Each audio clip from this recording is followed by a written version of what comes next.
जय श्री राम, जय बाबाजी। नीप करोरी बाबा ठाणे मंदिर दिनांक 14 सप्टेंबर 2024 ला सुरू झालं।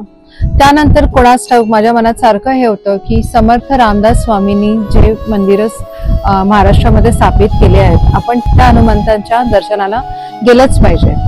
म्हणून आम्ही दिनांक 16 तारखेला सकाळी 5:30 वाजता ठाण्याहून निघालो।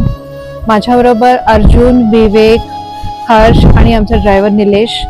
आम्ही 11 मारुतीचे दर्शन करायला निघालो आणि तो प्रवास खूप सुंदर झालाय। अतिशय म्हणजे कुठेही कुठल्याच प्रकारचे प्रॉब्लेम आले नाही, कुठेही ट्रॅफिक जाम लागलं नाही, कुठेही आम्ही एकदाही रस्ता चुकलो नाही। ही खरं तर रामजी आणि हनुमानजीचीच कृपा, जे व्यवस्थितपणे आम्ही प्रत्येक मंदिरात पोहोचलो आणि दर्शन घेतलं। प्रत्येक मंदिरात आम्ही बाबाजींचा फोटो आणि रामरामची शॉल हेही ठेवलं आहे।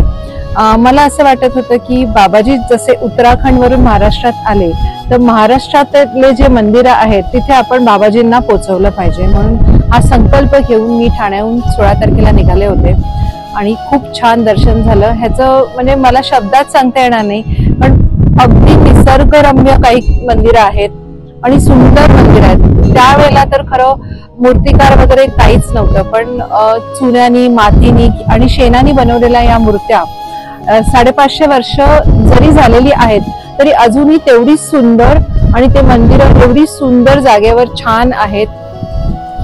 मंदिरं छोटी आहेत परंतु खूप सुंदर आहेत। ते दगड जे मंदिरांना लागलेले जे दगड आहेत ते पण तुम्ही फील केलात तर त्याचाही एक वेगळा अनुभव आहे। इकडे बसून मुलांनी हनुमान चालीसाचा पाठ केला प्रत्येक मंदिरात। तो एक्सपिरियन्स आधी खूप सुंदर होता।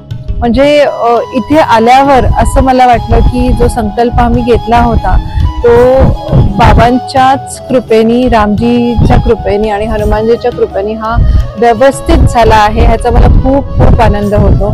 मी असं म्हणेन की तुम्ही महाराष्ट्रात आहात तर प्रत्येकाने समर्थ रामदास स्वामींनी जे मंदिर स्थापित केले आहेत त्या मंदिरांना जरूर भेट द्या आणि दर्शन घ्या, कारण आपण खूप लकी आहोत। आपण गाड्या आणि सगळं काही आपल्याला सोय आहे, डिजिटल इंडिया आहे, आपण पोहोचू शकतो अशा ठिकाणी।